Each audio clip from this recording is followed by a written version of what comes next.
প্রথম প্রশ্নটা কি ছিল আপনার? যে প্রথম প্রশ্ন ছিল আপনার বউ রোবট কিনা। হ্যাঁ।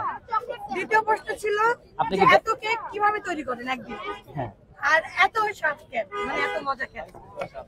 আপুর লাস্ট কোশ্চেন যেটা ছিল, আমি বেকারি থেকে মাল আনি কিনা। ঠিক আছে, এই প্রশ্নের উত্তরে আমি কয়েকটা জিনিস আপনাদেরকে দেখাইতে চাই। প্রুফ ভাইয়া, যারা ব্যবসা করে, ঠিক আছে, তাদের প্রত্যেক ব্যবসায়ীদের নিজস্ব কিছু মেমো থাকে, ক্যাশ মেমো থাকে। বাজারে ক্রিম নাই, বাজারে হুইপ ক্রিম পাওয়া যায় না, খুবই রেয়ার। আমি আজকে সকালে 4:30টার সময় বের হয়েছি হুইপ ক্রিমের জন্য। ড্যামরায় গেছি, মোহাম্মদপুর থেকে ড্যামরা গেছি আমি ক্রিমের জন্য, কারণ আমার পাশে কিন্তু এক পিস ক্রিমও ছিল না। সকালে যে আমার ওয়াইফ আর আমার কারিগর যে উঠে কাজ করবে এরকম কোনো ক্রিম নাই। 4:30টার সময় উঠে গেছি, গিয়ে 9টার সময় আইসা আমি ক্রিম নিয়ে আসছি, মাত্র 3 কার্টন ক্রিম নিয়ে আসছি। আচ্ছা, আমি ভাইরাল হয়েছি কতদিন হয়েছে ভাইয়া? এই 1 মাস এখনো হয় নাই। না, 1 মাস হয় না। 1 মাস হয় না এখনো। কত হাতে গোনা 20 দিনও হয় না মনে হয় আমার। 25 দিন হয় না, 20 দিনের থেকেও কম আমার মনে হয়। আলহামদুলিল্লাহ যে পরিমাণ ভাইরাল হয়েছে আপনাদের দোয়া, সবই ইউটিউব ভাইদের উসিলা।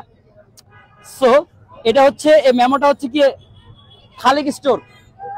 কোথায়? খালেক স্টোর, নিউ মার্কেট। এই যে জাকির ভাই, মোহাম্মদপুর। এটা হচ্ছে 31/7/2025, মানে আমার ভাইরাল হওয়ারও অনেক আগে, প্রায় 20-25 দিন আগের ইয়া। 31/7/2025। আমি যদি বেকারি থেকে মাল অর্ডার দিতাম, তাহলে কি ভাইয়া আমার এই যে ক্রিম, এই যে কেকের যে সরঞ্জামগুলো, এগুলো কিনা লাগতো কিনা বলেন? আমি বেকারিতে অর্ডার দিতাম, ওরা আমার মাল ডেলিভারি দিত, আমি এখানে এসে বিক্রি করতাম।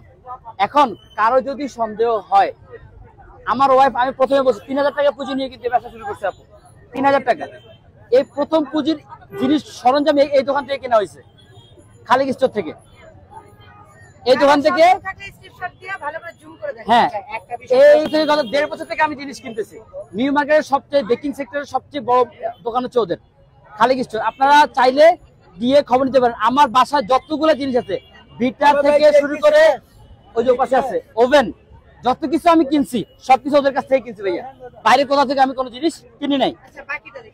গেল এই যে এটাও খালেক স্টোরের, এটা হচ্ছে গিয়ে 24/9, মানে গতকালকে 24/9, এটা 24/9 গতকালকে। এই যে এটা হচ্ছে 18/9, যখন আমি ভাইরাল হয়েছিলাম নতুন নতুন, এই যে 19,080 টাকার মাল কিনছি।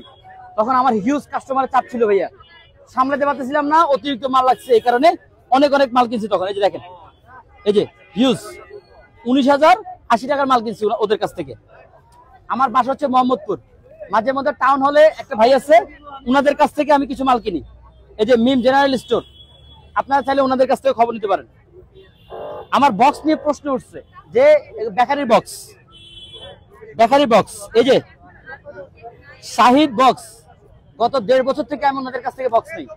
আগে নিতাম কয়টা, 5টা 10টা, এখন প্রত্যেকদিন আমার 20টা 25টা 30টা লাগতেছে। এটা হচ্ছে জেনেভা ক্যাম্প কৃষি মার্কেট, আপনারা চাইলে খবর নিতে পারেন। প্লাস এর হচ্ছে গিয়ে প্রুফ, এই যে আমি যে জিনিসপত্র কিনি, প্লাস হচ্ছে কি আমি যে এখন বিভিন্ন জায়গায় যে মাল কিনতে যাই, বিভিন্ন বেকিং সেক্টরে আপনাদের সাথে দেখা হয়, ওনারা কিন্তু ভিডিও করে নিয়ে যাচ্ছে যে আসলে তো ভাই আপনাদের জিনিস কিনতে আসছেন। ঠিক আছে, এছাড়াও খুব শীঘ্রই আমি আমার পেজে আমি আমার এই বাসায় যে কাজগুলো হয় আমি এটা আপডেট দিয়ে দেবো ইনশাআল্লাহ। আচ্ছা, এতগুলো কেক একদিনে কিভাবে বানান সেটা আমরা শুনতে চাই। এই যে সেকেন্ড কোশ্চেন, এতগুলো কেক কিভাবে একদিনে বানায়? আমার ওয়াইফের সাথে কাজ করে কয়জন ভাইয়ারা? আরো কয়জন? 2 জন, মোট 3 জন মিলে কাজ করে। তার মধ্যে একজনের সারা রাত হচ্ছে গিয়ে স্পঞ্জ উঠায়, মানে কেকের যে স্পঞ্জটা আমি একটু দেখাই। এই যে ক্রিম না, ক্রিম তো উপরে যে লেয়ারটা, এই লেয়ারটা, এর নিচে যে স্পঞ্জটা থাকে একজন উঠায়। একটা ওভেনে 6টা করে স্পঞ্জ উঠে, তাও মাত্র 35 মিনিটে। একটা 35 মিনিটে 6টা কেক একটা ওভেনে উঠে। আধা ঘন্টা যদি 6টা কেক হয়, 1 ঘন্টা কতগুলো কেক হবে? 12টা কেক। এই লোকটা যদি যে কাজ করে, যদি 5 ঘন্টা কাজ করে, তাহলে কয়টা কেক উঠতেছে? 5 12 কত? 60টা কেক উঠতেছে মাত্র 5 ঘন্টা হিসাব দিলাম আমি। 5 ঘন্টায় ওভেনে 60টা কেক বের হচ্ছে। যারা বেকিং সেক্টরে কাজ করে ওনারা কিন্তু জানে 180 হিটে তবে সবাই মাত্র যে ভুল 35 মিনিট দিয়ে রাখবেন। তা না, অনেকে মজা করে। 35 মিনিট 180 হিটে 35 মিনিট দিয়ে রাখবেন, বাস কেকটা হয়ে অটোমেটিক ওভেন বন্ধ হয়ে যাবে, অটোমেটিক ওভেন বন্ধ হয়ে যাবে। ওকে, এবার আসি হচ্ছে গিয়ে ডেকোরেশনের ইয়াতে। আমার ওয়াইফ আর সাথে একজন শেফ আছে, ছেলেটার হাত খুবই ভালো, খুব দ্রুত কাজ করে। আর আমার আর এটা কেকগুলো সিম্পলই তৈরি করে, কিন্তু আপনারা দেখছেন, আমার কেকগুলো কিন্তু খুব একটা বেশি গর্জিয়াস না। একদমই সিম্পল। একজনের মোবাইলটা একটা মোবাইল দেন তো আমাকে, যে কোনো একটা মোবাইল, খালি মোবাইল, একটা মোবাইল আছে, যে কোনো একটা মোবাইল দেন না আমাকে।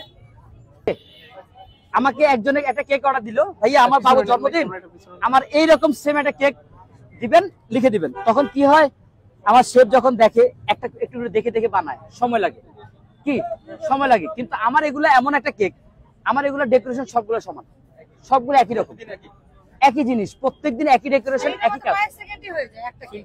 Simple design. সো আমার এখানে দুইজন মানুষ যদি কাজ করে 60টা কেক বানানো, কিন্তু ভাই যার এত মাতামাতি করতেছেন, 60টা কেক বানানো আমি কিন্তু অনেক অবাক হয়ে যাচ্ছি। একদম সিম্পল বিষয়। জাকির ভাই, আমার শেফ, আমি আমার ওয়াইফেরটা হচ্ছে একটু কয়েকদিন পরে দেই, আমার শেফে যে কত দ্রুত কেক বানাতে পারে, এটার একদম টাইমটা ধরে আমি একটা কেক বানানো আপনাদেরকে দেখাই দেব। আপনি বলেন যে আসলে কয় মিনিট লাগে আপনার ডেকোরেশন করতে কেকে? ভাইয়া সবকিছু যখন গোছানো হয়, ক্রিম থেকে শুরু করে, ক্রিম বিট করা থেকে শুরু করে, সুগার সিরাপ সবকিছু যখন সামনে আনে রাখা হয়, একটা কেক 3-4 মিনিট বেশি সময় লাগে না, লাগে না? নরমালি এর বেশি লাগে না। আজকে কতগুলো কেক সেল হয়েছে? শেষ করি আমি, লাগে না, কথা বুঝছেন? সো যারা বলতেছেন যে এতগুলা রোবট কিনা, এটা কিনা সেটা কিনা, এগুলা মানে একদম সিম্পল। কিছু কিছু আপুদের ভিডিও দেখি আমি, ওনারা বলে যে আমরা একা মানুষ একদিনে 20টা কেক বানাচ্ছি। ওনারা যদি একদিনে যদি এক যারা মানুষে, ভালো review দেয়, অনেকে বলে যে হ্যাঁ, আমরা যদি হ্যাঁ। একাই পিষতে পারি, তাহলে ভাইয়া ওনারা 3 জন মিলে 60টা কেন পারবে না? 60 কেন পারবে না? এটা পারবে। সিম্পল বিষয়। তো এটা প্রমাণ করার এটা জন্য নিলে- কিন্তু আজকে হ্যাঁ। আসা হয়েছিল এখানে। এটা নিয়ে এত সমালোচনা করা ঠিক আরেকটা না। বিষয়, আসলে আরেকটা আক্ষেপ আছে অনেকের, যেটা হচ্ছে যে মানুষ ভাইরাল হয়ে গেলে, যেই ভাইরাল হবে তার বাসা পর্যন্ত, বউ টৌ, বাসা টাসা, বারান্দা পর্যন্ত মনে করেন যে সব সোশ্যাল মিডিয়াতে চলে আসে। ভাইয়াটা কিন্তু এখনো আসে নাই, যার কারণে এই কৌতূহলটা রয়ে গেছে মানুষের। এটারও কারণ আছে, বাসায় কি করে ওইটা আগে দেখতে চাই। এটারও কারণ আছে। আমি বলছি যে আমার এখানে নিজে বাড়ি, আমি যদি বাড়িওয়ালা হইতাম তাহলে আমি সবারই দাওয়াত দিতাম, চা খাওয়ার দাওয়াত দিতাম, আসেন দেখেন।